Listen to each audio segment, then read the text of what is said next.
You guys like my new t-shirt? Can you read it? World's okayest mom. That's me. So today I am prepping some long-term food storage items, and I'm just wrapping up, filling up all my jars with flour. Got my sugar jarred up, and I just wanted to share with you kind of the reasons and hows and whys behind me storing up some extra shelf-stable items. So we always keep, like when I buy flour, I always buy it in bulk off Amazon. I think it comes in maybe 25-pound bags. And I had just recently done that, probably the beginning of February. So I still have about 20 pounds on stock. And it got me thinking when they were talking about some of the grocery stores getting out of food stock, and I thought, well, maybe I should just go ahead and buy another bag of flour. And it was sold out. Sold out on Amazon and sold out at Walmart. So I had my sister check down in Toledo, and she was able to find in her local grocery store flour still. So I said, grab me a few bags. I'm gonna get it put up for just long-term keep. I'll keep using my recently purchased flour. This will just be long-term storage for the family. And I think what I'm going to do differently, rather than waiting till I'm low, which is typically what I do, I wait till I'm low on my bulk purchase and I restock. I think I'm just gonna keep that bulk purchase amount on stock. So that's what I'm doing today. I am gonna run out of my large jars for my flour, so I'm probably going to end up freezing, I know I am, what's left here. So I just have gallon-sized Ziploc baggies, and I'm going to portion out about 10 cups in each bag, and, well, I say 10 cups, 10 scoops. And then we'll just throw these in the freezer, and we'll use these first as needed. So why do you want to, let me tell you how I'm going to preserve these first. I'm going to vacuum seal them, and I'm going to freeze this. Both are fantastic options for shelf store, keeping long-term food storage. There is another method out there called oven canning. I don't know enough about it to share that with you. I see like conflicting information about heating your dry goods before storing them. So I'm just not going to move forward with that option at this time till I research it more. And then I have, how many quarts? 2, 4, 6, 8, 10 quart jars of sugar. And I'm going to do the same. I have still my big, huge sugar jar is full, and I'm going to maintain like a 20-pound stock of sugar at all times. So as we're using it, I'll just add it to our Walmart grocery store pickup and keep a running stock on hand. That way it's not burdensome too. Like you're not feeling like you're having to do these huge purchases. If you're just putting a bag or two in your grocery store cart every shopping trip, number one, it's going to help on the shelves being wiped out at a time, and you'll just always have a little bit of food security on the shelf.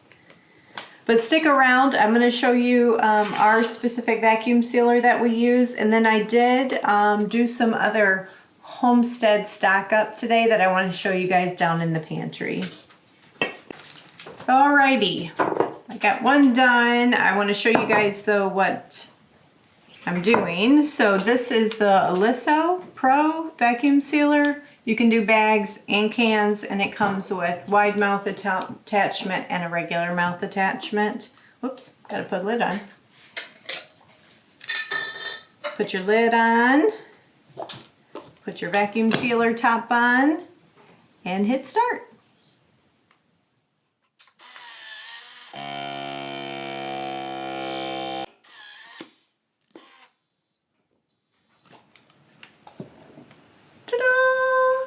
picking it up from the lid. It's really sealed tight.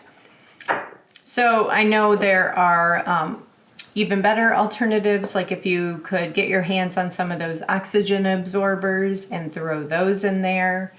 I know folks recommend, if you are canning dry goods like rice or beans, to throw in a couple of teaspoons of diatomaceous earth in there. Will help keep creepy crawlies out and stuff.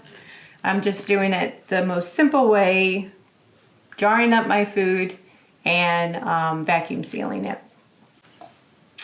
All right, so I'm going to keep doing that process. I'm going to do the same with my sugar, and then I'm going to take you guys downstairs with me and show you what I stocked up on today.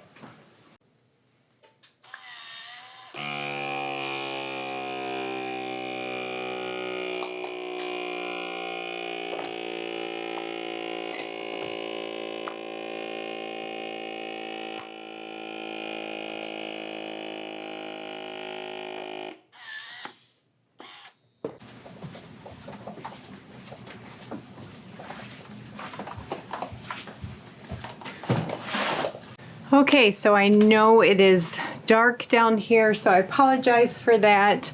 I'm gonna get, let's see, I'm gonna get my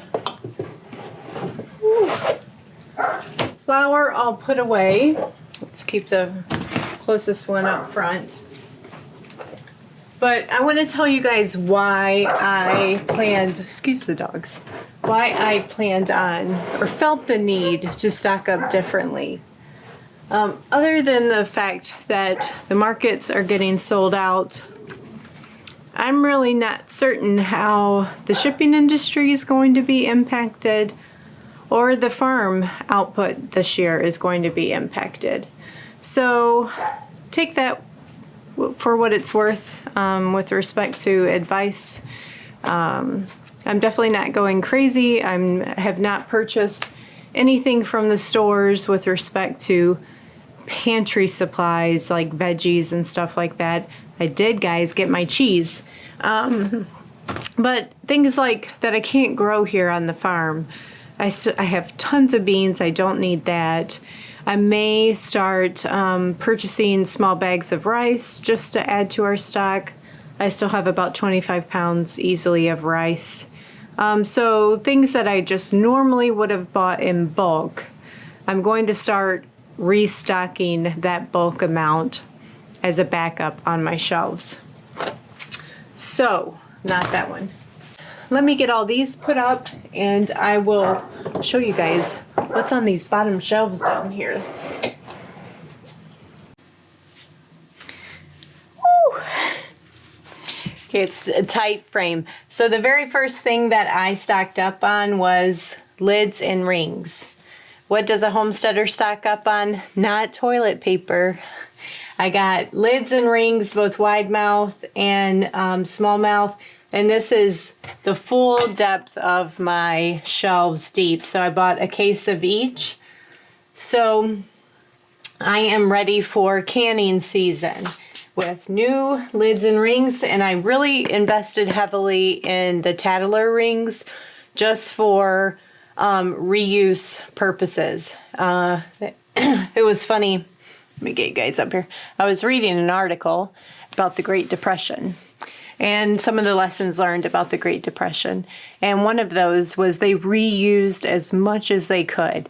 And it got me to thinking about how many things we can reuse on the property and things that we can't reuse, how to replace them with reusable items.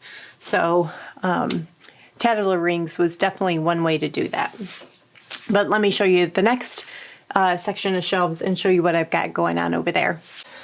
Okay, I am stocked up on jars. Stocked up on all sizes of jars. Jelly jars, the mini jars, regular mouth pints, wide mouth pints, quarts. So while I still have a lot of, and some of these are stacked like on jars that we've used, but I feel like I've at least got a handle on my initial needs for canning jars this year. Now, why did I feel like it was super important to stock up on canning jars? Well, my hope is there'll be a ton more people out there growing their own food and preserving their own food so that they're less reliable on the commercial industry in the events of things like this happening. So that is my goal. It's my hope for all of my family and friends, which may put a higher demand on canning jars than we've seen in the recent past. And I know just in normal growing season and harvest season, sometimes I miss out on some of the jars that I need in my local area because they're bought up before I get to the store. So I just didn't want to be in that position this year. I'm definitely not hoarding. I'm getting what I need to can and refill my stock, because my goal is that my food preservation grows every single year. I hope in a couple years I've outgrown this new pantry. And I'm seeing the need for that all the more as my family's always teasing us that we're coming to your house if we ever have a need. So I want to be able to meet that need. Anyway, so that's what I stocked up on most recently. I've got canning jars and I got my flour to make my bread and my sugar. So what are you guys finding that you need to stock up on just a little bit differently? Leave those in the comments below. Talk to you guys later.